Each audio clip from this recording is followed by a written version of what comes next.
students, good evening. आज की class में we are going to start the second chapter from your class 11th chemistry, and the name of chapter is structure of atoms. So I have already mentioned the name over here जिससे कि you get idea that we are going to start with chapter. Now, सबसे पहले जब आपको structure of atoms के बारे में introduce किया गया होगा that was in class 9th. सो जितने भी स्टूडेंट यहाँ पे सीबीएसई से हैं जिन्होंने भी क्लास 9th के अंदर एनसीईआरटी पढ़ी है उनको ये ज़रूर समझ में आएगा या उनको याद होगा कि क्लास 9th में उन्होंने स्ट्रक्चर ऑफ एटम या मैटर या डाल्टन्स पॉस्टुलेट जैसे वर्ड्स को ऑलरेडी पढ़ रखा है.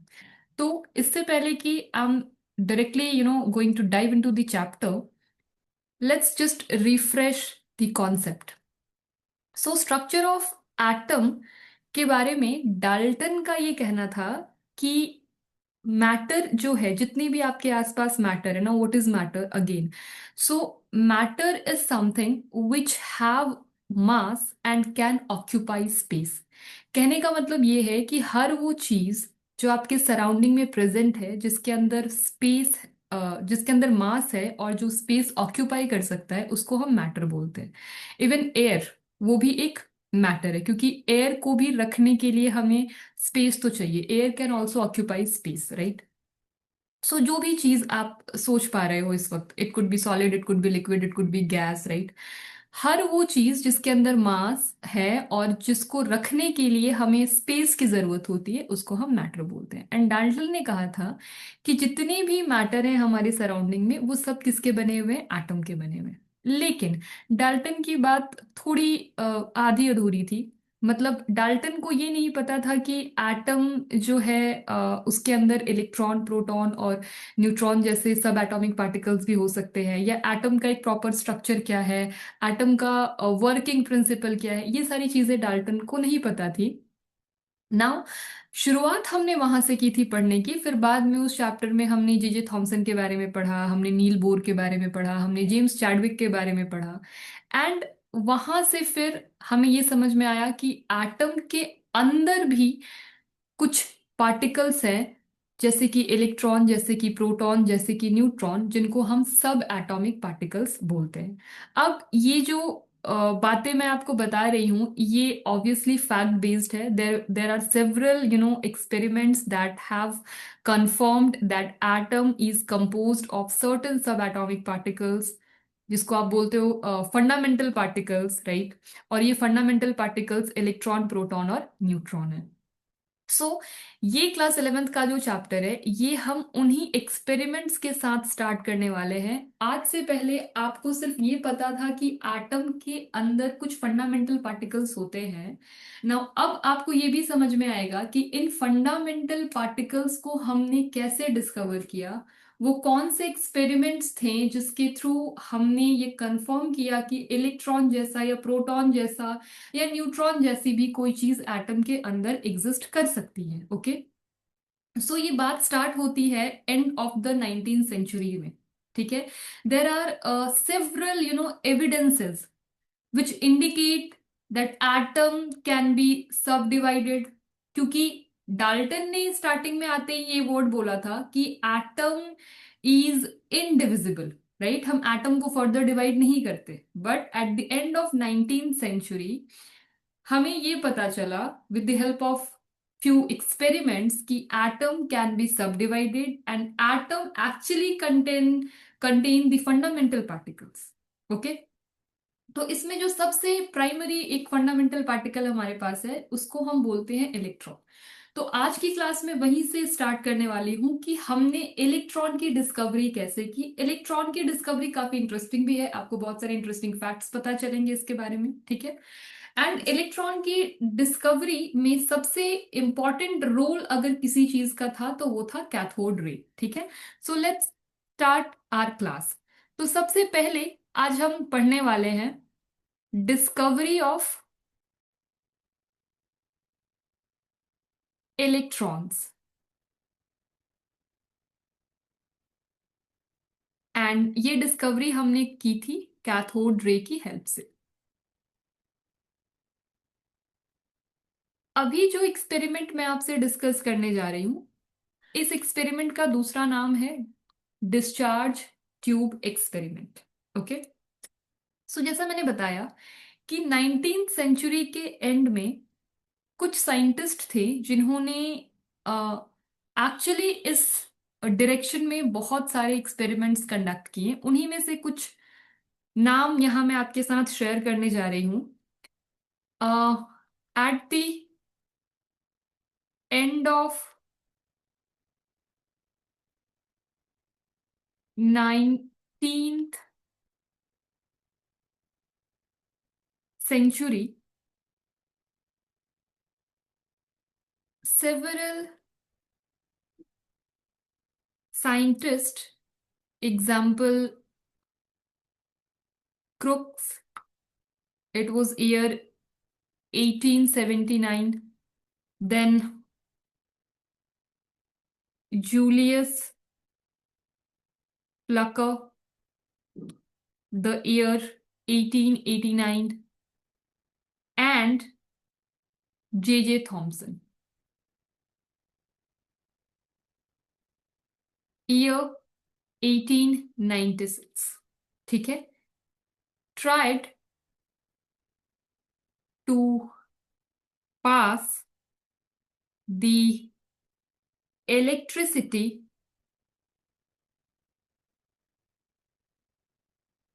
through gases. ओके। तो उन्होंने बेसिकली क्या करा, उन्होंने एक ग्लास ट्यूब लिया, उस ग्लास ट्यूब का नाम है डिस्चार्ज ट्यूब। उस ग्लास ट्यूब को पहले हमने वैक्यूम किया, वैक्यूम पंप की हेल्प से।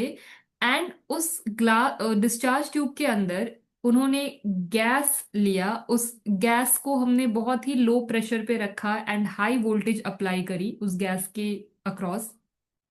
एंड उस गैस से इलेक्ट्रिसिटी पास करने की कोशिश की गई। ठीक है।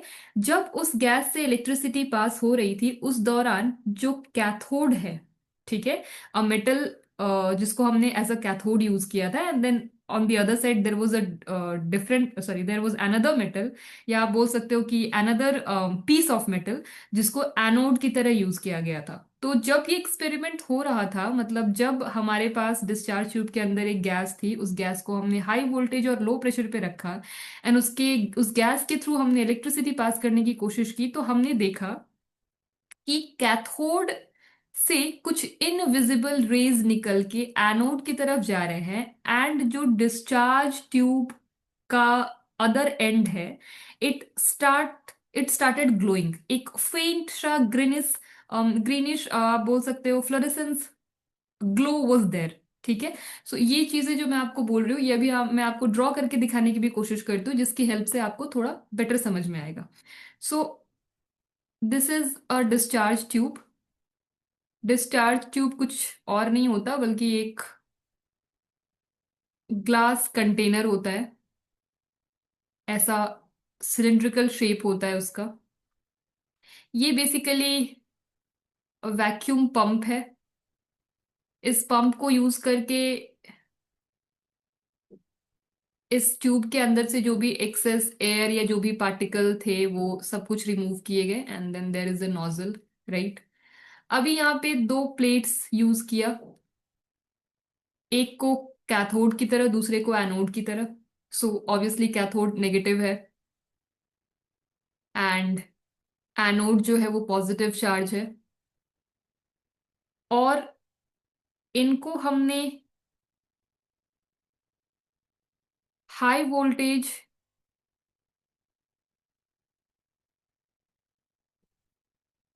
से कनेक्ट किया। ठीक है। This is a high voltage power supply, right. और यहां पे ये जो पंप है, this is vacuum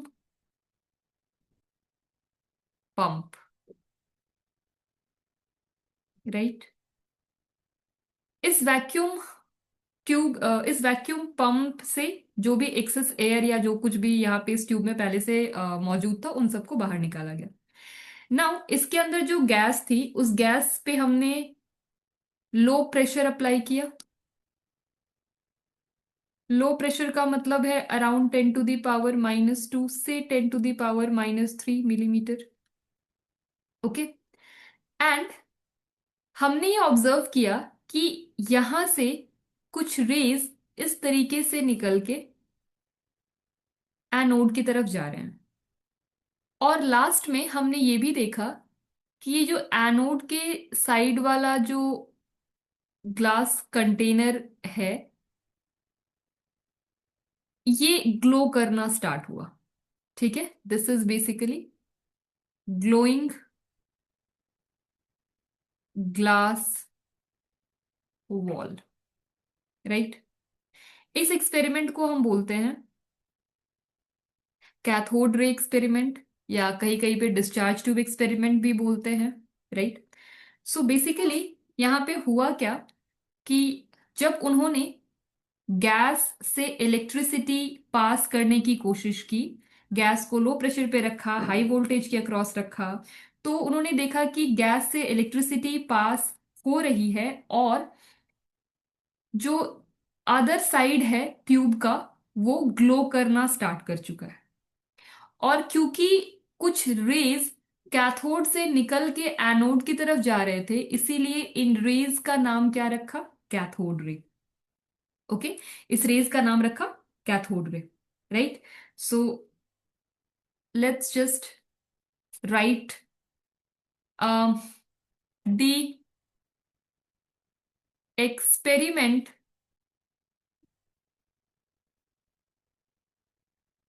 involving the passage of electricity through gases at a very low pressure were called discharge tube experiments. Sorry, this is tube.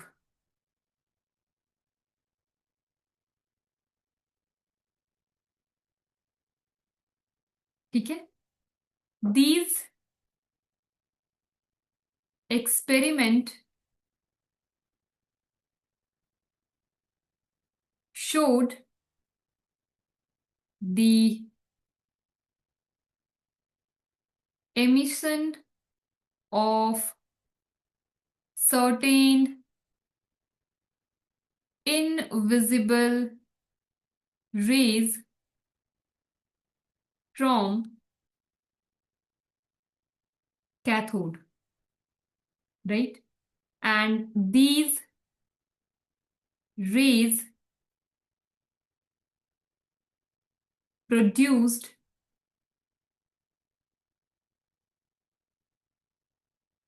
fluorescence on glass and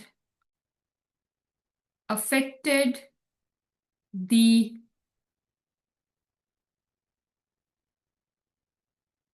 photographic plate.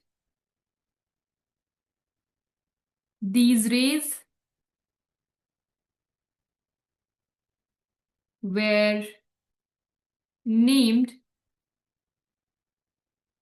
cathode ray. ये है cathode ray की एक छोटी सी story. वैसे तो इसमें बहुत कुछ आप और ऐड कर सकते हैं, बट वो सारी चीजें आपके सिलेबस के अकॉर्डिंग इतनी इंपॉर्टेंट नहीं है, तो मैं वहां पर थोड़ी सी स्किप कर रही हूँ कुछ टॉपिक को ना।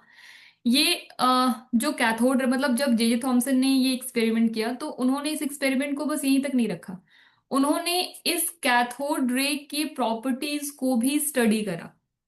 What are the basic characteristic या basic properties of cathode ray, that is very important. तो हम वहां पर नेक्स्ट पढ़ने वाले हैं। So the next property that we are going to deal with is properties of cathode ray. The very first property that he observed was cathode ray travels in a straight line. ठीक है, cathode ray travels in straight line away from cathode. Second property, cathode ray consist of, या ऐसे लिख सकते हो, cathode ray possess kinetic energy and are composed of material particles. अब ये जो प्रॉपर्टीज मैं यहाँ पर आपको बता रही हूँ, ये प्रॉपर्टीज भी ऑब्वियसली एविडेंस के साथ ही प्रूफ हुए हैं. जैसे अगर हम बात करें, how do we know that the cathode ray travel in a straight line. Okay, so वहां पे जब कैथोड रे ट्यूब के अंदर हमने एक मेटेलिक ऑब्जेक्ट रखा, सो ये जो आप ट्यूब देख रहे हो, यहाँ पे बीच में लेट्स से हमने कोई मेटेलिक ऑब्जेक्ट रखा. जब ये रेज एक एंड से दूसरे एंड में ट्रैवल कर रही थी, तो उन्होंने इस ऑब्जेक्ट का एक बहुत ही शार्प शैडो बनाया. ठीक है, when a metallic object was placed in the path of cathode rays, they casted a sharp shadow of the object. And ये शैडो बनाना सिर्फ तभी पॉसिबल है जब जो रेज है वो एक स्ट्रेट लाइन में ट्रैवल कर रही. ठीक है, इसी तरीके से हम बात करते हैं, how do we know that जो कैथोड रेज है उसमें काइनेटिक एनर्जी होती है and they have material particles, right. So यहां पे जब एक्सपेरिमेंट ये चल रहा था, सो जे जे थॉमसन ने यहां एक ऐसा स्मॉल पैडल व्हील जैसा रखा, राइट. ये ऐसा स्मॉल पैडल व्हील यहाँ पे उन्होंने रखा. उन्होंने ये ऑब्जर्व किया कि जब ये एक्सपेरिमेंट हो रहा है, तो ये पैडल व्हील जो है इसने रोटेट करना स्टार्ट किया. ठीक है, अब ये जो मैकेनिकल मोशन है, मतलब ये जो रोटेशन है पैडल व्हील का, clockwise anti clockwise what ever the rotation is, ये रोटेशन सिर्फ और सिर्फ तभी पॉसिबल है जब इस पैडल व्हील को कोई एनर्जी पार्टिकल्स आके हिट करे, मतलब कोई ऐसे पार्टिकल्स आके हिट करे जिसके अंदर एनर्जी हो ना. ऑब्वियसली क्योंकि पार्टिकल्स मूव कर रहे हैं, तो पार्टिकल्स के अंदर क्या होगी, काइनेटिक एनर्जी. जब वो काइनेटिक एनर्जी वाले पार्टिकल्स इस पैडल व्हील से आके टकराएं, then this paddle wheel also start rotating. So यहां से हमको समझ में आता है कि ये जो कैथोड रेज है, पहली बात तो ये एक स्ट्रेट लाइन में ट्रैवल करते हैं, और जब ये ट्रैवल करते हैं तो इनके अंदर पार्टिकल्स होते हैं. पार्टिकल्स क्योंकि ट्रैवल कर रहे हैं, इसलिए पार्टिकल्स में काइनेटिक एनर्जी होगी. नाउ थर्ड ऑब्जर्वेशन क्या था? Third observation was cathode rays get deflected towards positive electrode when passed through an electric field. So suppose हमारे पास इलेक्ट्रिक फील्ड हम यहाँ पे क्रिएट कर रहे हैं. ये एक इलेक्ट्रोड है जो नेगेटिवली चार्ज्ड है. यहाँ पे मैं दूसरा इलेक्ट्रोड ले रही हूं जो पॉजिटिवली चार्ज्ड होगा. जब ये कैथोड रेज यहां से ट्रैवल कर रहे थे, when the cathode rays way travelling in a straight line like this, जैसे ही ये कैथोड रेज एंटर हुए इलेक्ट्रिक फील्ड के अंदर, उसके बाद कैथोड रेज की डायरेक्शन चेंज हो गई, I mean they started deflecting like this towards the positive electrode. ठीक है। सो ये एक्चुअली में ये हमने इलेक्ट्रिक फील्ड यहाँ पे क्रिएट किया है, और ये कैथोड रेज है, they were moving in a straight line, but the moment they enter into the electric field, they change their direction. They actually moved towards positive electrode. Now, fourth property, fourth property is cathode ray get deflected from their normal path when passed through a magnetic field. Now, इसको भी समझना बहुत आसान है. Let's create a magnetic field. So हमें पता है magnet में majorly south and north pole की ही हम बात कर रहे हैं, और इनके बीच में जो फील्ड क्रिएट होगा that will be the magnetic field. So let's say this is south pole and this is north pole. अब हम यहाँ से कुछ कैथोड रेज को पास करने की कोशिश करते हैं, एंड हम देखेंगे कि क्योंकि ये स्ट्रेट ट्रैवल कर रहे थे, बट जैसे ये मैग्नेटिक फील्ड के अंदर आते हैं, इन्होंने फिर से अपना डायरेक्शन चेंज कर लिया, so they got deflected. Okay. Fifth property, fifth property is, already इसके बारे में हम डिस्कस कर चुके हैं कि कैथोड रेज एक फ्लोरेसेंस इफेक्ट क्रिएट करते हैं. They basically make the other side of the discharge tube glow, right, when they strike the glass walls. So cathode rays produce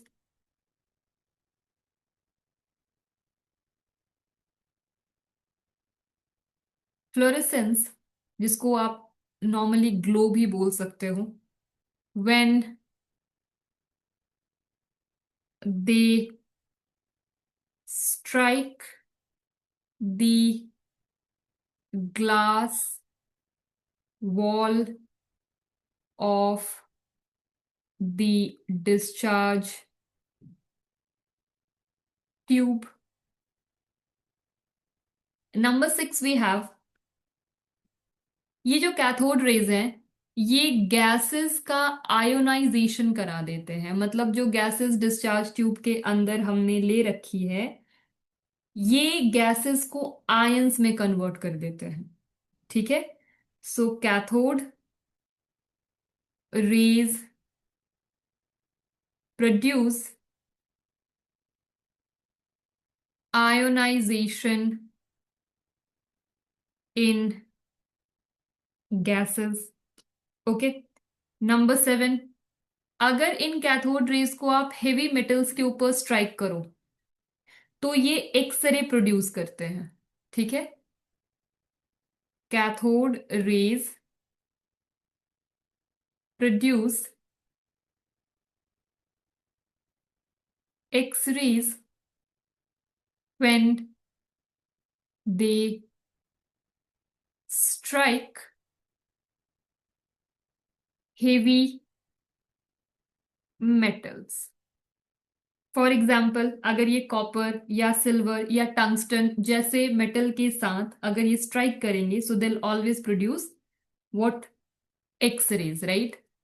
कहने का मतलब ये है कि एक तरफ आपने कैथोड रखा है, दूसरी तरफ आपने एनोड रखा है. नाउ लेट्स से ये एनोड को हम किसी भी हेवी मेटल का बना देते हैं. लेट्स से हम कैथोड को सिल्वर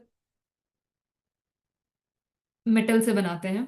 सो जब ये रेज यहां से निकल के इधर को बढ़ रही होंगी, एंड जब ये इस सिल्वर से बने प्लेट से हिट करेंगी, ठीक है, तो ये जो रेज प्रोड्यूस करेंगे the rays are X rays. ठीक है, दे प्रोड्यूस एक्स रेज। यहाँ पे हमने सिल्वर को एनोड की तरह यूज किया है और ये ऑब्वियसली हमारा कैथोड है। सारी चीजें सेम है। एक डिस्चार्ज ट्यूब है जिसके अक्रॉस हमने हाई वोल्टेज सप्लाई रखा है। डिस्चार्ज ट्यूब के अंदर गैस का प्रेशर बहुत लो, मतलब एवरीथिंग इज सेम, बट मैं बार बार उस डायग्राम को ड्रॉ नहीं कर रही, ऑलरेडी हमने देख लिया है। यहाँ पर बस समझाने के लिए आपको एक छोटा सा पार्ट मैंने ड्रॉ करके दिखाया। नाउ एट्थ प्रॉपर्टी, अगर आप इन्हीं कैथोड रेज को किसी भी थिन मेटल फॉयल के ऊपर एक्सपोज करेंगे so they will produce heat. ठीक है, जब आप कैथोड रे को, या जब आप ऐसे बोल सकते हो कि अगर कोई थिन मेटल का फॉयल है, अगर उसके ऊपर कैथोड रे हिट करता है, स्ट्राइक करता है, तो वहां पे हीटिंग इफेक्ट भी क्रिएट होती है। So next we can write cathode rays produce heating effects. Number 9, cathode rays इतने पावरफुल होते हैं कि अगर मेटल का थिन शीट इनके सामने आए तो ये मेटल के उस शीट को पेनिट्रेट कर सकते हैं, बिल्कुल आर पार पेनिट्रेट कर सकते हैं उसको, right. So number 9 is cathode rays can penetrate through thin sheets of metal like aluminium foil. Okay.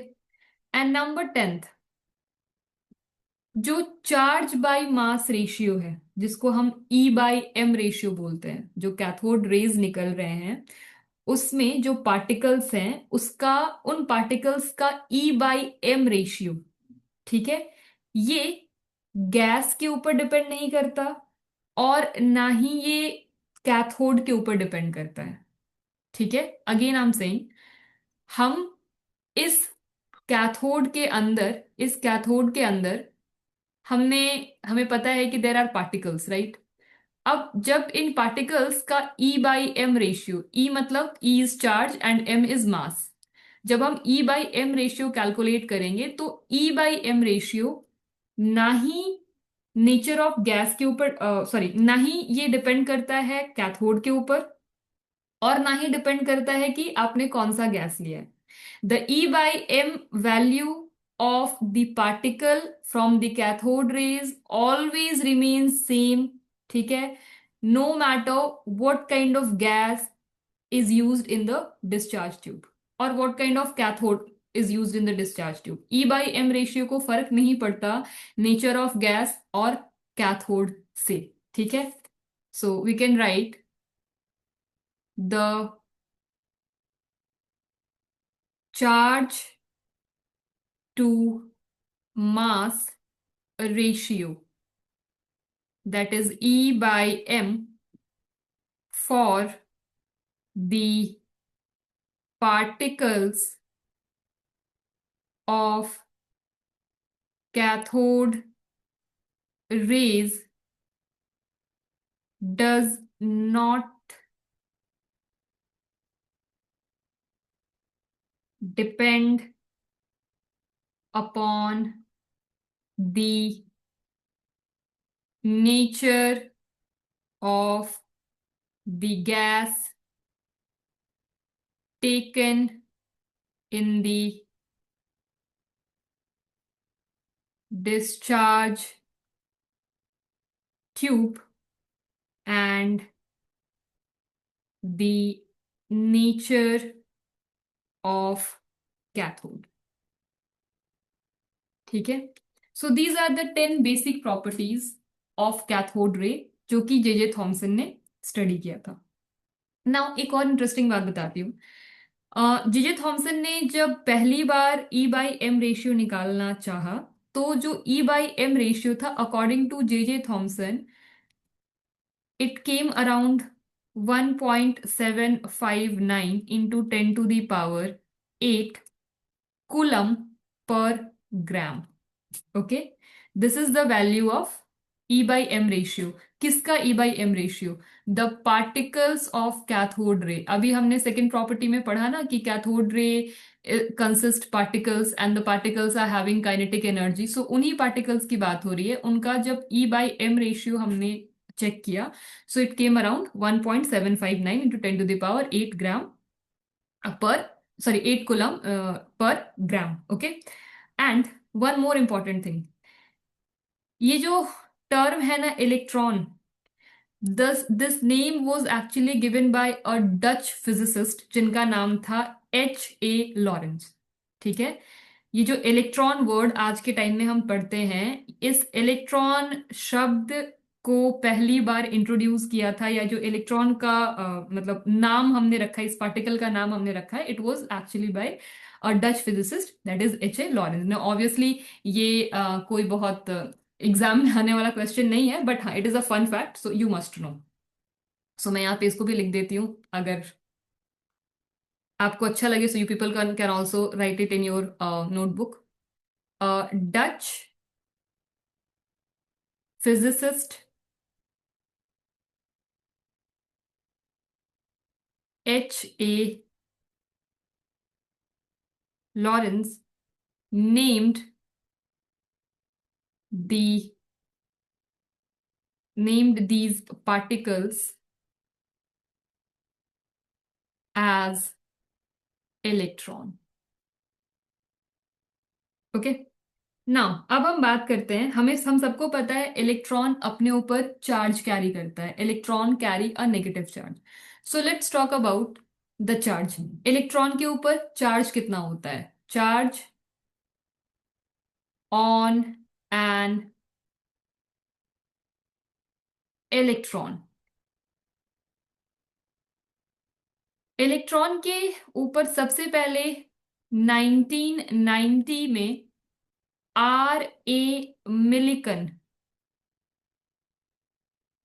ठीक है, इनका एक बहुत ही फेमस हमारे पास एक्सपेरिमेंट है जिसको हम बोलते हैं oil drop experiment. So with the help of oil drop experiment, R.A. Millikan ने सबसे पहले इलेक्ट्रॉन के ऊपर का चार्ज डिस्कवर किया था. एंड उनके अकॉर्डिंग जो इलेक्ट्रॉन के ऊपर का चार्ज था, it was around 4.774 into 10 to the power minus 10 ESU. What is ESU? Electrostatic unit.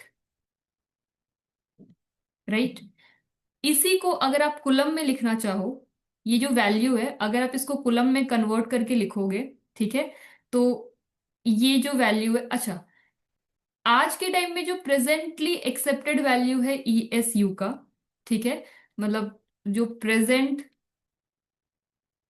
Accepted value,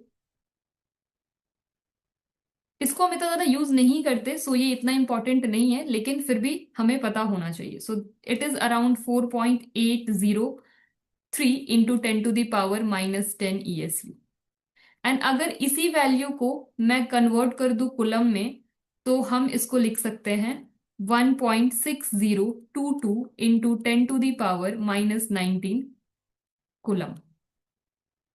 now this is the value that we use numericals वगैरह के लिए, हम ये वैल्यू यूज करते हैं. So this must be in your mind, right. Charge of electron के बाद let's talk about mass of electron.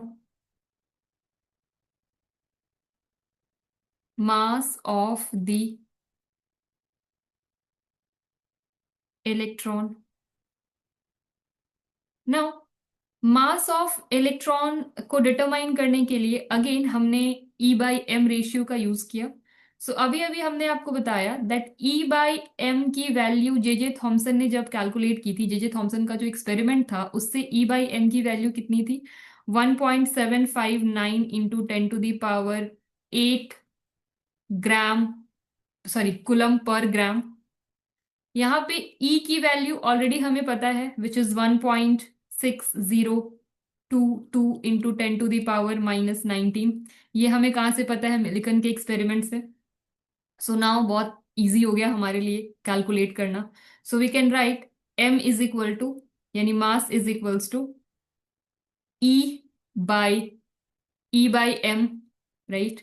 So this is 1.6022 into 10⁻⁻19, and then this is 1.759 into 10⁸, which is around 9.108 into 10⁻⁻28 gram.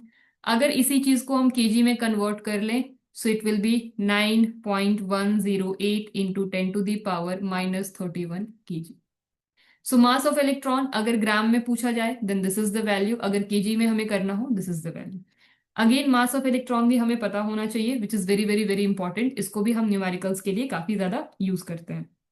Now mass of electron आप देख सकते हो बहुत ही छोटा है, like it's almost negligible, है ना। अगर हम इसको मास ऑफ हाइड्रोजन से कंपेयर करें, मास ऑफ हाइड्रोजन एटम से कंपेयर करें, तो मास ऑफ इलेक्ट्रॉन जो है, मतलब अगर आप मास ऑफ हाइड्रोजन से मास ऑफ इलेक्ट्रॉन को कंपेयर करो तो वो नियरली 1/दिस। सी ये कितना स्मॉल है, मतलब एक single hydrogen atom is nearly 1837 times heavier as an electron. Again I am repeating, एक सिंगल हाइड्रोजन एटम को अगर हम इलेक्ट्रॉन से कंपेयर करें तो इलेक्ट्रॉन का मास इतना छोटा होता है कि एक single hydrogen atom is around 1837 times heavier as an electron. Okay, now अब यहां से हम बात करेंगे definition of electron, right. Electron की डेफिनेशन हम देखने की कोशिश करते हैं। डेफिनेशन ऑफ इलेक्ट्रॉन्स, सो ये भी बहुत ही बेसिक है। इलेक्ट्रॉन्स के बारे में या इलेक्ट्रॉन का डेफिनेशन हमें क्लास 9th 10th ऑब्वियसली हम वहां से पढ़ते हुए आ रहे हैं। सो एन इलेक्ट्रॉन इज अ सब एटॉमिक particle which